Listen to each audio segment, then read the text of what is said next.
Good morning, dear all. So, as you know that we have started our second chapter from history, new kings and kingdoms. The little bit part of this chapter we have already learned, okay, or already done, where we have talked about the how the emergence of new dynasties came up, okay. Then we have talked about administration system in the kingdoms, where we have talked about how the kings were maintaining administration system by taking taxes and all, right? So uh,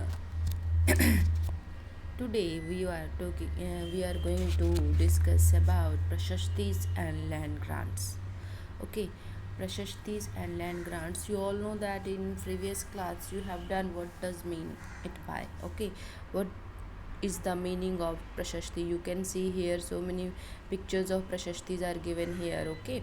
So prashastis, we can say that these were Sanskrit poems written by Brahmins in the praise of king. So prashastis were written by the Brahmins in the praise of king, right? So you can see here one example of prashasti is given here, the achievements of Nagbhatta. Nagbhatta, who was Nagbhatta? Nagbhatta was a Pratihara king, right? So what he has done during his time when he was ruling over that particular part.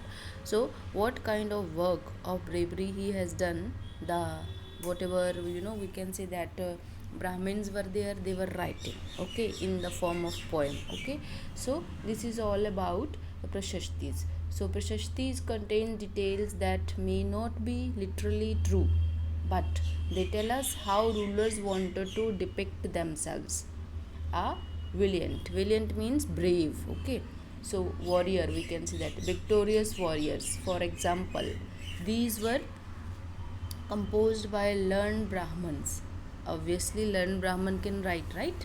So, who occasionally helped in the administration. So, you can see one example is given here, and in this picture, you can see that so many prashastis are here.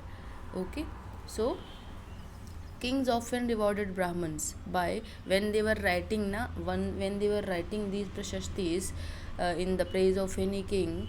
What the kings were doing? Kings got happy and they were rewarding with grants of land. Grants of land means piece of land they were giving to the Brahmins in the, we can say that, in the form of gift and all, okay. There were recorded, they what to whom they are giving that particular grant of land, it was recorded, okay. It was recorded which were given to those who are going to receive that particular land, and all these things were you can see here, this picture is given here, okay. Picture at page number 19 in some books, okay. So you can see these all are the we can say that record of grants to whom they have given, okay. So in this way the kings were maintaining their one. Another example is also given here, what was given with the land, okay. So this is also one example of, we can say that, prashasti and how the kings were maintaining their record and all, okay. So unusual for the 12th century, we can say that it was a long Sanskrit poem, whatever is given here now, what was given with the land, okay. So containing the history of king who ruled over Kashmir, okay. This is related to the Kashmir king. It was composed by an author named Kalhan. So whatever this is given here, so this is written by Kalhan in the praise of, we can say that, the king of Kashmir. He used a variety of sources including inscriptions, documents, eyewitness, okay, account and earlier histories to write his account. And like we can say that the writers of Prashastis, he has often uh, critical about rulers and their policies, okay. Whatever things they were writing, now we understood what is the meaning of prashastis, okay. And who was writing these prashastis? If Brahmanas were writing prashastis, and what the kings were doing for Brahmanas and all, okay, they were giving them grant of land, okay. So next is about warfare for wealth. Warfare for wealth means what? Why the kings were, doing wars? Two, we all know that the kings wanted to rule on more and more, piece of land or more area. That's why they were doing more wars and all. Okay, so you may notice that each of these ruling dynasty was based in a specific region. Okay, one by one we'll talk about. At the same time, they try to control other areas, not only whatever they are having under their control. They were not happy with that much area, they wanted to control more and more, right? So one, we can see that one particularly uh, prized area was that the city of Kannauj. The city of, first we are talking about city of Kannauj in the Ganga Valley, right? For centuries, rulers belonging to the Gurjara Pratihara, Rashtrakutas, and Palas dynasties. Okay, initially they were ruling over in Kannauj, right? These were, right? So, fought for control over Kannauj. These three dynasties were fighting to each other to rule over or to control over the Kannauj. Because they were three parties, that's why it was known as tripartite struggle. It was known as tripartite struggle. What did it mean? Tripartite struggle means what? Okay, so the one major cause of conflict was the city of Kannauj in the Ganga Valley, Gurjara Pratihara, Rashtrakuta, and Palas. Okay, Gurjara Pratihara, Rashtrakutas, and Palas, these three dynasties were fighting with each other to win Kannauj, right? That's why it is known as tripartite struggle.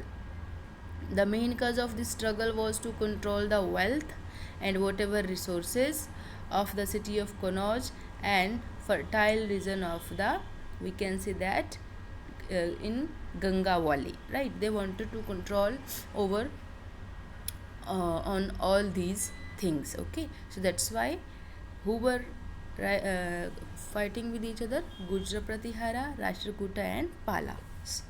They wanted to control this Kannauj area, okay, nearby Ganga Valley. The struggle between the three dynasties is suitably described as we have already done, tripartite struggle. But ironically, we can say that none of the three would hold Kannauj for long time. Okay, no, Gurjar Pratihara, Rashtrakuta, and Pala. Among them, nobody can, hold Kannauj for long time. Okay, so we can say that the infighting weakened all three within 100 years only. The power of the three dynasties declined soon. Okay, the Rashtrakutas were overthrown by the later Chalukyas. Okay, so overthrown means Rashtrakutas were defeated by the Chalukyas. Okay, the Palas were under threat from the, we can say that, Cholas, and were later thrown by Sena dynasty. Pratihara dynasty broke up completely and a number of smaller states came into being. The riches of the Kannauj weakened and ultimately diminished all three powers involved. We can say that whatever Gujra, Pratihara, Rashtrakuta, Pala, they were unable to run the administration system of Kannauj for long time. Okay, so second we are talking about, you can see that here is the example of, in sixth class we have done what the kings were doing to show their powers and all. They were building, they were building more and more temples and all, right? So they were building buildings and all. So they uh, and as we will see in next chapters, okay, rulers also try to demonstrate their powers by building temples, large temples and all. Why? So that when they attacked one another's kingdom, they often choose to target whatever temples or buildings has been made by them. Okay, they were targeting when they were attacking to each other. which were sometime extremely rich. Okay, so you will read more about this topic in chapter 5th also.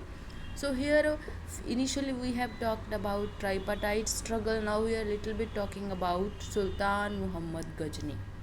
Sultan Muhammad Ghazni had heard the tales of wealth in the country that was Afghanistan's neighbor. That country was none other than India. Okay, Mahmud had extended his control over parts of Central Asia, Iran, and northern western part of the subcontinent. He wanted to make Ghazni strong, right? Which is now in Afghanistan, the most powerful kingdom in the world. He wanted to make, because who was Muhammad Ghazni? Mahmud of Ghazni. Mahmud Ghazni was the ruler of Ghazni. That's why he is, known as Muhammad Ghazni. He was from Afghanistan, and Ghazni was a place in Afghanistan, and Muhammad, Ghazni wanted to make Ghazni strongest kingdom in the world or in their area. Okay, he needed a large money, had a lot of resources and wealth for that. Okay, but to make Ghazni great or powerful, what he will need of? He will be in need of, he will be in need of great or more and more money. That's why he was aware of the wealth of the kingdoms of northern India. He was very well known what kind of, or what, how much the Indian rulers are rich. Okay, so money was required to raise a large army. He also wanted to raise. He wanted to expand. If he wanted to expand his ruling power, what he will do? First, he need what? Army. Okay, so for army, what he need? Money and all. Okay, so that's why we can say that he ruled from 997 to 1030 in Ghazni. Okay, during that time he attacked many time on the temples and all to collect money. Why he was doing this? He wanted to make Ghazni strong, right? So he also in 1025, I think, near about that, he also attacked in India and Somnath temple in Gujarat. Okay, from where he looted, from where he we can say that taken away a lot of money, and he has gone back to Ghazni, right? So we can say that he wanted to make Ghazni strong. That's why he was thinking in whatever in Indian temples, they are the large source of money and all. So that's why he we can say that he make looted on in 1025 Somnath temple in Gujarat. Okay, so he was also interested in finding out more about the people he conquered. Okay, he also wanted to know about to whom he is going to defeat. Okay, he wanted to know about them more and more.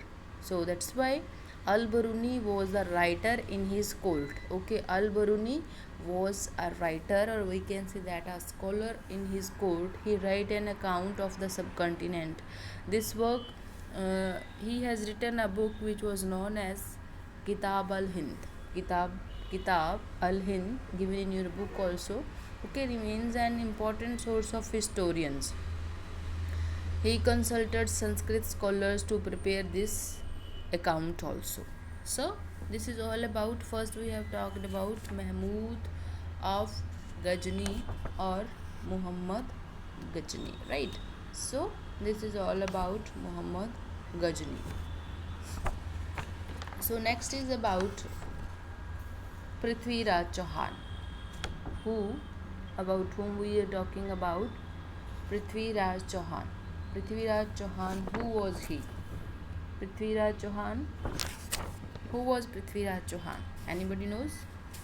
We have already talked about Prithviraj Chauhan also. So Prithviraj Chauhan was initially, they were known as Chaumanas. As you can see here in this map, we can see that first here Chaumanas where they were ruling over. Okay, so initially they were known as Chaumanas, right? Okay, so now uh, Prithviraj Prithviraj 3, he had ruled from